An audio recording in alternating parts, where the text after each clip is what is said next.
Kunjungannya Presiden Prabowo didampingi Menteri Kelautan dan Perikanan Sakti Wahyu Trenggono. Kunjungan ini dalam rangka mendukung ketahanan pangan serta program prioritas makan bergizi gratis yang menjadi janji kampanye Prabowo. Tambak budidaya ikan nila ini diharapkan dapat menggenjot produktivitas perikanan untuk mendukung swasembada pangan serta pemerataan ekonomi.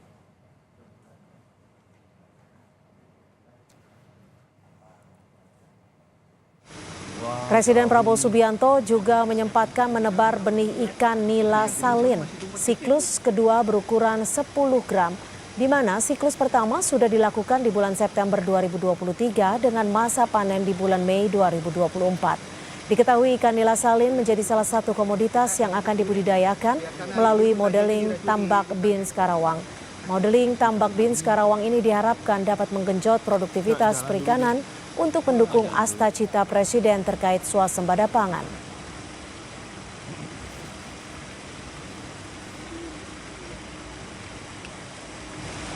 Saudara, Badan Anggaran DPR RI menggelar rapat kerja dengan 7 menteri koordinator dari Kabinet Merah Putih di Kompleks Parlemen Senayan, Jakarta. Rapat untuk membahas rencana kerja anggaran pada RAPBN tahun anggaran 2025. Rapat dipimpin Ketua Banggar DPR Said Abdullah. Di awal rapat, Said Abdullah menjelaskan bahwa perubahan nomenklatur, pemisahan atau keberadaan Kemenko yang baru dibentuk memerlukan kepastian anggaran dalam melaksanakan program kerja yang sudah disusun. 7 Menko yang hadir meliputi Menko Bidang Perekonomian Erlangga Hartarto, Menko Bidang Politik dan Keamanan Budi Gunawan, Menko Bidang Hukum, HAM, Imigrasi dan Kemasyarakatan Yusril Iza Mahendra, serta Menko Bidang Infrastruktur dan Pembangunan Kewilayahan Agus Harimurti Yudhoyono. 300. Itu pun kami mohon persetujuan Bapak Ibu sekalian. Jika terjadi penambahan terhadap pagu yang ada pada Menko, langsung dapat kita setujui tanpa raker kembali. Setuju? Nah, kalau setuju terus selesai. Saudara, Hasim Joyo Hadikusumo menyatakan Wakil Menteri Keuangan Anggito Abimanyu akan menjadi Menteri Penerimaan Negara. Wakil Ketua Dewan Pembina Partai Gerindra Hasim Joyo Hadikusumo mengatakan Anggito Abimanyu akan diangkat menjadi Menteri Penerimaan Negara. Hasim menyebut pengangkatan ini bertujuan untuk mengoptimalkan pendapatan negara melalui berbagai sumber pendanaan. Adik kandung Presiden Prabowo itu mengatakan saat ini pemerintahan memiliki program-program yang bertujuan menutup kebocoran-kebocoran penerimaan negara. Menurut Hasim, nantinya Kementerian Penerimaan Negara akan menangani pajak dan menangani revenue atau penerimaan negara berupa royalti dan dari pertambangan dan lain-lain. Akan nanti modal dari perbaikan sistem pajak, perpajakan, sistem cukai kita. Ada banyak program-program yang sedang dimulai, akan dimulai untuk menutup kebocoran-kebocoran. So itu nanti ditangani oleh Pak Anggito Abimanyu sebagai Menteri Penerimaan Negara yang baru. Lalu mengapa Kementerian Penerimaan Negara ini perlu dibentuk dan mengapa tidak dibentuk sejak awal Kabinet Merah Putih diumumkan? Kita akan membahasnya bersama dengan Hendarsam Marantoko, Ketua Umum Lingkar Nusantara, dan Agung Baskoro, pengamat politik dari Trias Politika Strategis. Selamat petang Mas Hendarsam, Mas Agung, terima kasih sudah bergabung bersama kami di Kompas Petang. Selamat petang. Ya, Mas Hendarsam, ini kenapa wacana ini kembali muncul setelah sebelumnya sempat ramai diperbincangkan, justru di saat Kabinet Merah Putih ini sudah terbentuk dan mulai bekerja seperti itu? Ya, jadi memang kan tadi seperti sudah disampaikan bahwa wacana ini kembali. Jadi artinya kembali muncul seperti itu ya. Artinya ini bukan sesuatu hal yang baru dan tiba-tiba. Jadi kalau kita melihat kepada ideologi dari Pak Prabowo sendiri di buku Paradoks Indonesia dan juga di yang kemudian diimplementasikan beliau di Asta-Cita, ya kan, di poin 12 itu jelas bahwa salah satu fokus beliau itu adalah tentang masalah penerimaan negara. Nah, artinya ini masalah timing saja, ya kan. Tapi gini, kalau memang masalah timing dan ini kan sebenarnya berdekatan dari Kementerian Merah Putih dibentuk ya Mas Hendarsam. Kenapa tidak dari awal diumumkan, dibentuknya? Ya, itu kan cuma masalah timing saja. Jadi apakah sesuatu yang salah apabila itu dibentuk sekarang atau tidak. Jadi kan begini, ini banyak bukan masalah pertimbangan, ini masalah soon or later saja. Kapan ini akan di-launching? Sebenarnya hal tersebut tentunya sudah dipertimbangkan dan sudah digodok selama ini, cuman baru di-launching sekarang. Mungkin ya pada saat di awal pembentukan kabinet secara infrastruktur dan lain sebagainya itu mungkin belum tersiapkan ya, sehingga oleh karena itu baru bisa dilaksanakan pada saat ini. Oke. Nah, hal tersebut jadi kan Tapi Bu Sri Mulyani sudah mengetahui ya? oh iya udah pasti dong. Nah, kan hal ini kan ini juga yang harus diketahui bahwa ada beberapa hal yang harus diselaraskan ya. Jadi contoh saya ambil kalau kita merujuk ke belakang kan menjadi sesuatu berita yang cukup mengejutkan untuk publik ketika Bu Sri Mulyani kembali terpilih kan gitu kan. Ya kan, yang tadinya beliau tidak digadang-gadang atau tidak bahkan sudah berpamitan kepada kementerian yang dipimpinnya pada saat itu. Nah, hal ini yang mungkin ya ini yang kemudian ada pembicaraan lebih lanjut ketika beliau sudah ditunjuk sebagai Menteri Keuangan dan dipercayakan oleh Pak Prabowo untuk menjabat sebagai Menteri Keuangan, dan oleh karena itu butuh waktu untuk ya kan melinearkan seluruh masalah ini, sehingga akhirnya kementerian yang memang sudah digadang-gadang, Kementerian Penerimaan Negara ini sudah digadang-gadang oleh Pak Prabowo ini bisa selaras dengan salah satu stakeholdernya yaitu Kementerian Keuangan.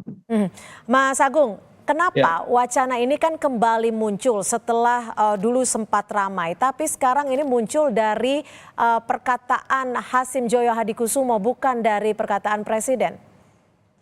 Iya, biasanya Pak Hasim selalu memberikan informasi awal tentang apapun kebijakan yang akan dilakukan Pak Prabowo, dan saya kira beberapa informasinya cukup valid ya, termasuk soal Badan Kementerian Penerimaan Negara ini. Jadi saya kira mungkin dalam waktu dekat kita akan mendapati bahwa ini menjadi fakta seperti itu. Tapi yang jelas saya melihat bahwa hadirnya Kementerian Penerimaan Negara ini setidaknya karena ada rasionalisasi setelah Kabinet Merah Putih terbentuk, Mbak Cynthia. 20 Oktober ya, kemudian sekarang sudah tanggal 2 Desember, sehingga memang ada rasionalisasi, ada sinkronisasi anggaran di mana kita tahu ada banyak program quick win yang harus dikerjakan dan membutuhkan budget yang sangat besar. Dan melihat struktur anggaran saat ini memang khawatirnya tidak bisa dipenuhi, dan mau nggak mau harus ada penerimaan negara yang baru. Artinya tidak bisa lagi dipegang oleh Kementerian Keuangan gitu, Mas Agung?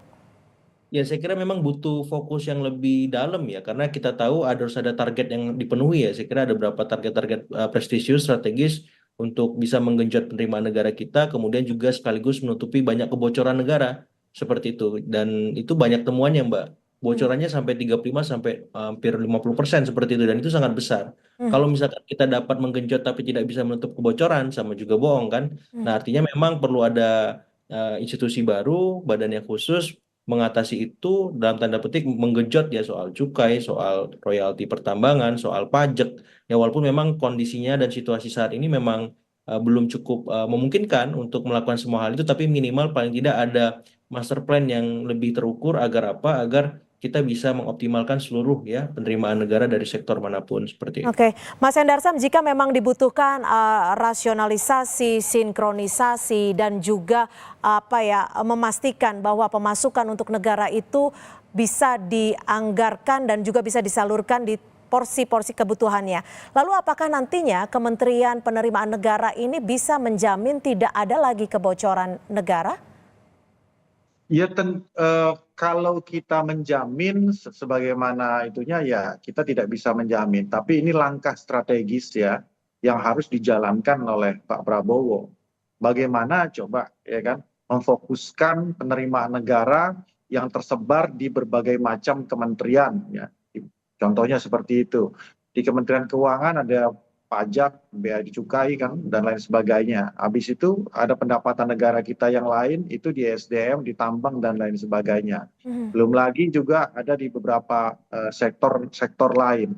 Nah, kebocoran-kebocoran ini kan harus dicarikan formulasi yang tepat ya. di satu badan dan kementerian khusus untuk itu. Karena setiap kementerian pasti mempunyai standar dan caranya masing-masing yang saat ini belum baku. Ya, Kementerian Keuangan punya caranya sendiri, ya. Kementerian SDM punya caranya sendiri. Pendapatan kita dari contoh dari pendapatan pajak ya di bidang lalu lintas contohnya kan punya kebijakannya sendiri. Ya. Nah, ini diperlukan langkah konkret dan strategik dari Prabowo Subianto untuk supaya ini setiap semua langkah untuk menghimpun ini mempunyai satu irama yang sama. Oke, jika bicara soal irama yang sama, lalu apa yang nanti akan menjadi prioritas utama untuk istilahnya mungkin bisa dikatakan 3 bulan pertama yang dikejar seperti apa? Yang pasti kan yang platformnya dulu, ya bagaimana konsep-konsep supaya kebocoran ini dapat diminimalisir, itu yang paling penting.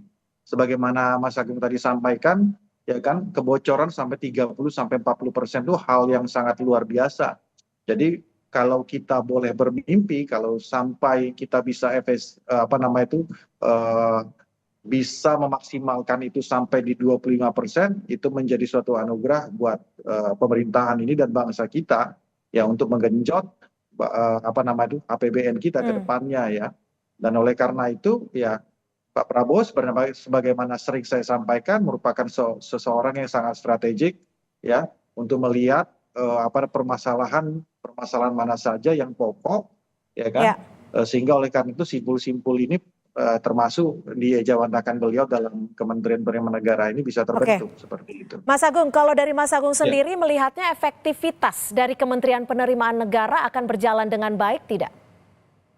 Iya, ini tergantung nanti Mbak tupoksi yang mereka kerjakan apa gitu dengan Kementerian Keuangan ya, karena kita tahu ini kan sebenarnya induknya Kementerian Keuangan, kemudian ketika berpisah kan otomatis perlu lagi dan lagi koordinasi, komunikasi, sinkronisasi gitu dan membutuhkan waktu. Walaupun kita tahu misalkan nama Pak Anggito Abimanyu ini orang yang sudah bertungkus lumus di Kementerian Keuangan sebagai kepala Badan Kebijakan Fiskal dulu di masa pemerintahan Pak Presiden SBY seperti itu. Yang jelas proses adaptasinya mungkin akan lebih cepat, tapi bagaimana supporting system yang akan mewadahi kinerja Pak Anggito sebagai Menteri ya Penerimaan Negara kalau memang benar nama beliau yang akan muncul. Yang jelas saya kira ini akan disorot semua pihak, bukan hanya di domestik tapi juga pasar, kemudian kalangan luar, bagaimana strategi pemerintah Presiden Prabowo Gibran ya Kabinet Merah Putihnya dalam memastikan seluruh program-program besar ya, program-program mercusuar seperti makan bergizi gratis bisa berjalan di tengah keterbatasan anggaran, di tengah banyak pembangunan mercusuar lain ya, soal-soal misalkan hilirisasi, soal-soal pendidikan, kesehatan, IKN mungkin seperti itu. Jadi ini akan menjadi pertaruhan juga bagi Kabinet Merah Putih, pemerintahan Pak Prabowo, Mas Gibran, karena bagaimana mungkin pemerintahan bisa berjalan jika anggaran atau keuangannya tidak memadai, Mbak Cynthia. Sehingga kementerian ini ya menurut saya sangat strategis, perlu kita sorot, perlu kita ingatkan, perlu kita terus awasi, monitoring ya bagaimana efektivitasnya seperti itu. Oke, Mas Hendarsam, lalu kenapa jika ini memang merupakan suatu pertaruhan karena yang dikejar di sini adalah tidak ada lagi kebocoran sampai 40%. Kenapa nama Anggito Abimanyu yang dipilih? Ya, sebenarnya itu sudah terjawab oleh Mas Agung tadi bahwa track record beliau ya kan sebagai salah seorang ekonom itu kan sudah dianggap sangat mumpuni untuk hal tersebut ya. Jadi juga Pak Prabowo tidak mau juga membeli kucing dalam karung dan beliau tahu track recordnya ya, sehingga oleh karena itu dan juga di samping itu juga ya ini kan kewenangan beliau untuk menunjuk dan hak prerogatif beliau untuk menunjuk seseorang untuk masuk ke dalam kabinetnya ya. Jadi itu bukan ranah kita juga, itu Pak Prabowo yang lebih tahu tentang masalah tersebut ya. Tinggal kita lihat bagaimana kinerja beliau ke depannya. Tapi saya perlu tambahkan bahwa yang harus diketahui kemungkinan besar Kementerian Penerimaan Negara ini akan langsung di bawah beliau, itu yang paling penting karena ini merupakan prioritas beliau. Jangan sampai ada layer-layer lain kan selama ini hal tersebut yang mungkin dianggap beliau